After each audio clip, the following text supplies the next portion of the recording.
Hello friends, எல்லோரும் எப்படி இருக்கீங்க? நல்லா இருக்கீங்களா? நாங்கள் எல்லாருமே ஃபேமிலியோட ரொம்ப சந்தோஷமாக சூப்பராக இருக்கோம். வீட்டில் விசேஷம்னு ஏற்கனவே ஒரு ஷார்ட்ஸ் போட்டிருந்தேன், நீங்கள் பார்த்துருப்பீங்க. வேறு ஒன்றும் இல்லை, நம்ம தீக்ஷா ஏஜ் அட்டன் பண்ணி பெரிய பொண்ணாயிட்டாங்க. ஸோ அவங்களுக்காக சீரெலாம் அன்றைக்கி சடங்கு வீட்டுக்குள்ளே தண்ணி ஊற்றி பண்ணியிருந்தோம். அதுக்கப்புறம் குடிசை கட்டுற ஃபங்க்ஷன் வைக்கிறோம்.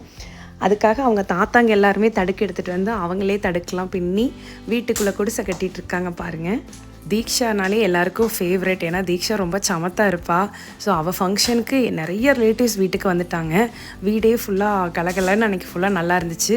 தாத்தாங்களாம் ரொம்ப பிஸியாக குடிசை கட்டிகிட்டு இருக்கும்போது அவள் பாட்டி, அத்தை, பெரியம்மா எல்லாருமே பார்த்துட்டோன்னா சமையல் கட்டில் பயங்கர பிஸியாக நைட்டு டின்னருக்கு ரெடி பண்ணிகிட்டு இருந்தாங்க. வீடே சும்மா கலகலன்னு நல்லா இருந்துச்சு. கெஸ்ட்டுகளெல்லாம் வர வைக்க, அவங்களுக்கு டீ கொடுக்க, இவங்களுக்கு வேணுங்கிறது எடுத்து கொடுக்கன்னு மகேஷ்கா பயங்கர பிஸியாக இருந்தாங்க. நைட்டு டின்னருக்கு நாங்கள் என்ன பண்ணியிருந்தோன்னா லெமன் சந்தகை, அதுக்கப்புறம் சாம்பார் உப்புமா, அப்புறம் இட்லி, புளி சட்னி, தேங்காய் சட்னி, சாம்பார் இந்த மாதிரி பிளான் பண்ணியிருந்தோம். நல்லா இருந்துச்சு. பெரியம்மா எல்லாருமே செம்மையாக பண்ணியிருந்தாங்க சமையலெல்லாம். எங்கள் வழக்கப்படி சடங்கான பொண்ணுக்கு வந்து அன்றைக்கி ஈவினிங்கே மஞ்சள் தண்ணி ஊற்றி குடிசைக்குள்ளே உட்கார வைப்பாங்க. இல்லைன்னா 3ஆவது நாள் 5ஆவது நாள் அந்த மாதிரி பார்ப்பாங்க. ஸோ தீக்ஷாக்கு வந்து நாங்கள் 5ஆவது நாள் குடிசை கட்டி உட்கார வச்சுருக்கோம். அதுக்கப்புறம் 7ஆவது நாள் வந்துட்டு அவளுக்கு சீர் வைக்கிற மாதிரி பிளான் பண்ணியிருந்தாங்க. இந்த குடிசை கட்டிலே நிறைய சம்பிரதாயம் இருக்குங்க. இவங்க கட்டணும், இத்தனை நாள் கட்டணுங்கிறது இல்லாமல் இதில் கம்மந்தட்டு வைக்கணும், பாச்சாங்கல் வைக்கணும், அந்த மாதிரிலாம் நிறையா.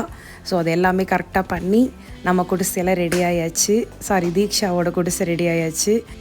இப்போல்லாம் சிட்டி சைடெலாம் இந்த மாதிரி இதெல்லாம் பண்ண முடியறதில்ல. எங்கள் கிராமத்தில் இனிமேல் இதெல்லாம் ஸ்ட்ரிக்டாக ஃபாலோ பண்ணுவாங்க. இப்போவாது கொஞ்சம் அதில் லிப்ரலாக வீட்டுக்குள்ளே குடிசை கட்டுறாங்க. இதை மாதிரியெல்லாம் நல்லா அலோவ் பண்ணுறாங்க.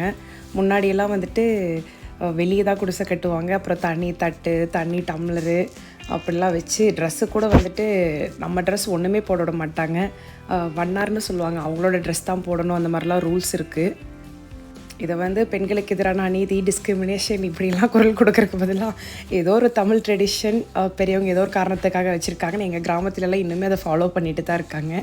ஸோ அதை பற்றி யாரும் தயவுசெய்து கமெண்ட் பண்ணிடாதீங்க. ஸோ ஃபங்க்ஷன் ஆரம்பித்தாச்சு. அப்புறம் மாவிளக்கெல்லாம் போட்டுட்டு உள்ளே வந்து அந்த பொண்ணை கூட்டிகிட்டு போய் அத்தை, அவ்வா அவங்களாம் உட்கார வைப்பாங்க. இவ்வளோ பெரியவங்க பிஸியாக இருக்கும் போது அங்கே ஒருத்தர் நல்லா பெட்டில் படுத்து ரெஸ்ட் எடுத்துகிட்டு இருந்தான். வேறு யாரும் இல்லை, நம்ம கிஷோர் தான். ஸோ அஃபீஷியலி வெல்கம் டு தீக்ஷா சடங்கு. அவளை பாருங்கள், அந்த குடிசைக்குள்ளே கூட்டிகிட்டு போய் 5 பேர் சேர்ந்து மாவிளக்கு ஏற்றி வச்சு உள்ளே கூட்டிகிட்டு போய் உட்கார வைக்க போகிறாங்க. ஆனால் அதுக்கு முன்னாடி வந்துட்டு எல்லோரும் அந்த பொண்ணுக்கு நலுங்கு வைக்கணும், சீர் வைக்கணும். ஃபஸ்ட் டேவே இதை தண்ணி ஊற்றும் போது பண்ணியிருந்தோம். இருந்தாலும் இன்றைக்கி ஒரு தடவை எல்லோரும் பொட்டு வச்சு பூ வச்சு அந்த பொண்ணை ஆசீர்வாதம் பண்ணி அதுக்கப்புறம் தான் குடிசைக்குள்ளே அனுப்பி வைப்பாங்க. அதனால் எல்லா பெரியம்மா, அம்மா, சித்தி, அத்தை, அண்ணி எல்லாருமே வந்திருந்தாங்க. இதோடு வந்துட்டு அந்த பெரிய பொண்ணான பொண்ணுக்கு இந்த வாரம் முழுக்கவே சொந்தக்காரங்க தெரிஞ்சவங்களாம் பலகாரம் வாங்கிட்டு வந்து கொடுப்பாங்க. ஸ்வீட்டு, காரம், பழங்கள் அந்த மாதிரியெல்லாம். இவ்வளோ நடக்கும்போது அங்கே ஒருத்தி சோலோ பர்ஃபார்மன்ஸ் பண்ணிகிட்டு இருந்தா. தீக்ஷாட்ட மிட்டாய் காமிச்சு வேணுமா வேணுமா அப்படின்னு வெறுப்பேற்றிட்டு இருந்தா. நம்ம தேஜு தான். ஸோ வந்தவங்க எல்லாருக்குமே சாக்லேட் கொடுக்க சொல்லி இவ்வளோ தான் டிஸ்ட்ரிபியூட் பண்ண சொல்லியிருந்தாங்க. அதனால் தேஜு எல்லாருக்கும் சாக்லேட் கொடுத்துட்டு இருந்தா. இதோட வந்து இந்த வீடியோவில் நான் கவர் பண்ணலை. அந்த ஒரு பொண்ணு பெரிய பொண்ணாச்சுனாலே அவளுக்கு டெய்லி காலையில் பச்சை நாட்டு முட்டையும் நல்லெண்ணெயும் ஊற்றி கொடுப்பாங்க. அது எதுக்காகனா கருப்பை பலம் பெறணும் அப்படிங்கிற ஒரு ரீசனுக்காக. அப்புறம் ராகி களி, உளுந்தங்களி இந்த மாதிரியெல்லாம் டெய்லி ஏதோ ஒரு நல்ல ஐட்டமாக செஞ்சு கொடுப்பாங்க.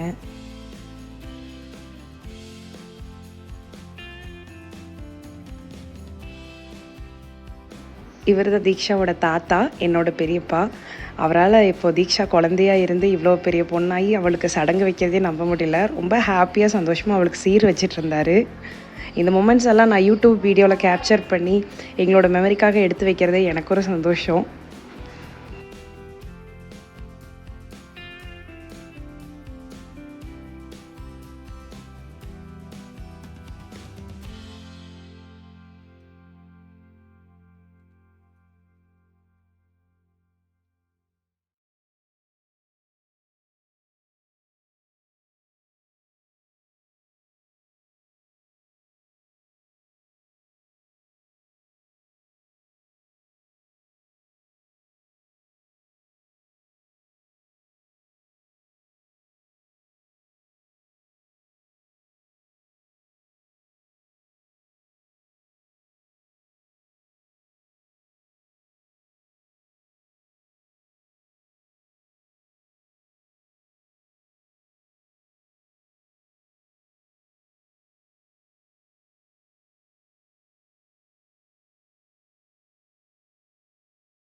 உள்ளே தீக்ஷாவை உட்கார வச்சு அவளுக்குன்னு இருக்க ஒரு பிளேட்டை கொடுத்து அதில் வந்து பொரி, பச்சை மாவு உருண்டை இதெல்லாம் வந்து ஃபஸ்ட்டு கொடுக்கணும். ஒரு ஸ்வீட்டு காரம் அந்த மாதிரி எல்லாம்.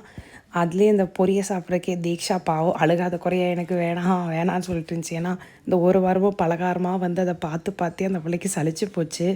உங்களுக்கெல்லாமே ஒரு கைண்ட் அட்வைஸ் கொடுக்குறேன். என்னென்னா, ஒரு ப்ரெக்னெண்ட்டாக இருக்கவங்கள பார்க்குறக்கோ இல்லை இந்த மாதிரி வயசுக்கு வந்த பொண்ணுக்கோ பலகாரம் வாங்கிட்டு போகணுன்னா நீங்கள் ஃப்ரூட்ஸு அந்த மாதிரி வாங்கிட்டு போயிருங்க. இந்த மாதிரி லட்டு, ஜிலேபி, மிக்சரு இப்படிலாம் பார்த்து பார்த்து எல்லாருக்குமே சலிச்சும் போயிடும். அது உடம்புக்கு ஹெல்த்தியும் கூட இல்லை. அப்புறம் தீக்ஷாவோட பிளேட்டில் இருக்கிறத அவள் மிச்சம் வைக்காமல் சாப்பிடணும். இது ஒரு ரூல்ஸு. சடங்கான பொண்ணுக்குன்னு வைக்கிற பிளேட்டில் வைக்கிற சாப்பாட்டை கீழே போடக்கூடாது. அந்த பொண்ணு ஃபுல்லாக சாப்பிடணும். இப்படியெல்லாம் கண்டிஷன்ஸ் இருக்குது. ஏன் எதுக்குன்னெல்லாம் எனக்கு தெரியாதுங்க. ஒரு வழியாக தீக்ஷா அதை சாப்பிட்டு முடிச்சிட்டா. தீக்ஷாவுக்கு வந்துட்டு 7வது நாள் வந்து சீர் வச்சுருந்தாங்க மண்டபத்தில். அதோட விலாக் வந்து உங்களுக்கு நான் நெக்ஸ்ட்டு போஸ்ட் பண்ணுறேன். ஏன்னா இதுவே பயங்கர லென்த்தியாக போயிடுச்சு. இது எல்லாமே உங்களோட ஷேர் பண்ணிக்கல. எனக்கும் சந்தோஷம். தேங்க்யூ.